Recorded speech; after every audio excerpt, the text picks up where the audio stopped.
ഈ ആയിരക്കണക്കായ ജനങ്ങളെ സാക്ഷി നിർത്തിക്കൊണ്ടാണ് ഞാൻ പറഞ്ഞത്. നേരത്തെ മുജാഹിദ് പ്രസ്ഥാനം ജിന്നുകളോട് സഹായം ചോദിക്കുന്ന ഒരു ടീമാണെന്ന് പച്ചക്കള്ളം ഇവിടുന്ന് അടിച്ചുവിട്ടുണ്ടായി. ഇതുവരെ ആയിട്ടും അൽ ഇസ്ലാഹ് കാണിക്കാൻ കഴിഞ്ഞിട്ടില്ല.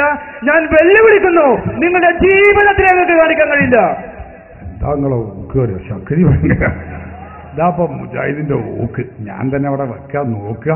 എന്താപ്പം അയാല് പല പറഞ്ഞ വമ്പുണ്ടോ അതോ വയനാട്ടിലേക്ക് കല്യാണത്തിന് പോയ മാതിരി ആണോ എന്ന് നോക്കിയിട്ട് ഇങ്ങനെ എന്നാ അതാ ഞാൻ വായിക്കുന്നു. 1000 കുതിരശക്തിയോടെ ഞാൻ വായിക്കുന്നു. ഞാൻ കുറച്ച് തലക്കം തന്നെ വായിക്കാം. അത് മാത്രമല്ല 2-3 അൽമനാറും വായിക്കാം. ഏതായാലും കേട്ടോളി, ചോദിച്ച സ്ഥിതിക്ക്. പിന്നെ അങ്ങനെയല്ലോ, കുറച്ച് പകരം മുലാഫത്തായിട്ട് ഇരട്ടിയായിട്ടാണ് കൊടുക്കുക പ്രതിഫലം. മുജാഹിദ് പഴയ കാലത്ത് പറഞ്ഞിരുന്ന പ്രാർത്ഥനയും ആരാധനയും എന്തായിരുന്നു എന്നറിയോ? കേട്ടോളൂ. മനുഷ്യ കഴിവിന് അതീതമായ പ്രശ്നങ്ങളിൽ മറഞ്ഞ വഴിയിലൂടെ എങ്ങനെ സഹായം ലഭിക്കുന്നുവെന്നറിയാതെ ഏതു സഹായവും എത്തിക്കുവാൻ കഴിവുള്ളവൻ അല്ലാഹു മാത്രമാണ്. എന്നാൽ ഈ സത്യത്തിൽ നിന്ന് വളരെ അകലത്തിലാണ് ദൈവവിശ്വാസികൾ. എന്താ പറഞ്ഞത്? മനുഷ്യ കഴിവിന് അതീതമായ പ്രശ്നങ്ങളിൽ മറഞ്ഞ വഴിയിലൂടെ എന്തെങ്കിലും സഹായം ചെയ്യാൻ അല്ലാഹ്ക്കേ കഴിയുള്ളൂ, വേറൊരാൾക്കും കഴിയില്ല. അങ്ങനെ വേറൊരാൾക്ക് കഴിയുമെന്ന് വിശ്വസിച്ചാലാണ് അവിടെ ശിർക്ക് വരിക എന്നാണ് ഈ അൽമനാറാണ്. ഇത് ഞാൻ അപ്പ പറഞ്ഞത്, നിങ്ങളെ ചോദ്യത്തിൽ അവർക്ക് എത്തുള്ളൂ. അൽമനാർ അതിൽ വിശദീകരിക്കുന്നു. പിന്നെ ഒരു അൽമനാറിൽ വിശദീകരിക്കുന്നു. അൽമനാർ 28 പേജ് 2005 ഒക്ടോബറിൽ വിവരിക്കുന്നു. എന്നാൽ സിദ്ധനെന്നു കരുതുന്ന ഒരു വ്യക്തിയുടെ സമീപം ചെന്ന് തന്റെ വിഷമതകൾ പറഞ്ഞ് സഹായിക്കണമേ എന്ന് പറഞ്ഞാൽ അത് പ്രാർത്ഥനയാണ്. കാരണം സിദ്ധൻ തന്നെ എങ്ങനെ സഹായിക്കുന്നുവെന്ന് അയാൾക്കറിയില്ലെങ്കിലും അതിനയാൾക്ക് കഴിവുണ്ടെന്ന് പ്രാർത്ഥിക്കുന്നവൻ വിശ്വസിക്കുന്നു.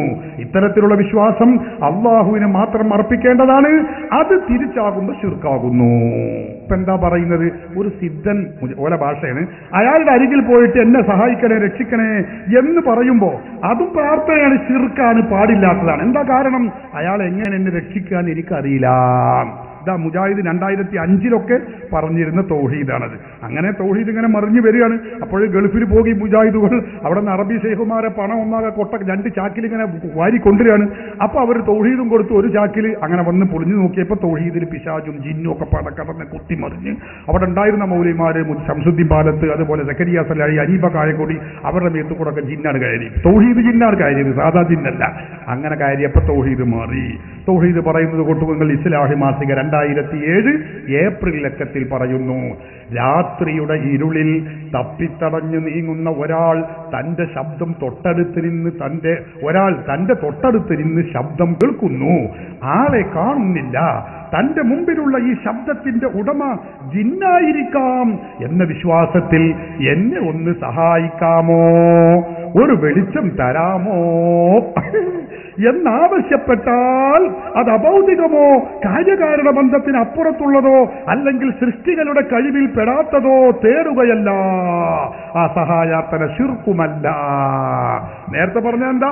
ഒരു സിദ്ധന്റെ അടുത്ത് നേരിട്ട് പോയാണ് ആവശ്യപ്പെടുമ്പോഴും അയാൾ എങ്ങനെ നമ്മളെ സഹായിക്കാന്ന് അറിയില്ല, എന്നാലും അയാൾക്ക് എന്നെ സഹായിക്കാൻ കഴിയുമെന്ന് വിശ്വസിച്ചാൽ വരെ അത് ശിർക്കാണ് എന്നാ നേരത്തെ പറഞ്ഞ അൽമനാറിൽ. ഇപ്പൊ 2007 അറബികളുടെ പണങ്ങൾ കിട്ടിയപ്പോ തൗഹീദ് കിട്ട് മറിഞ്ഞിട്ട് പറഞ്ഞു, അങ്ങനെ ഒരു വെളിച്ചം തരാമോ, മുന്നിലുള്ളത് ജിന്നായിരിക്കാം എന്ന വിശ്വാസത്തിൽ. ജിന്നിനെ ഞാൻ കാണുന്നില്ലേ, അത് ജിന്നാണ്, ജിന്നാവാം അവിടെ ഉണ്ടാവുക, അതുകൊണ്ട് ഒരു വെളിച്ചം തരാമോ ജിന്നെ എന്ന് തേടിക്കൊണ്ട് ഒരാൾ പറഞ്ഞാൽ അത് ശിർക്കാവൂല.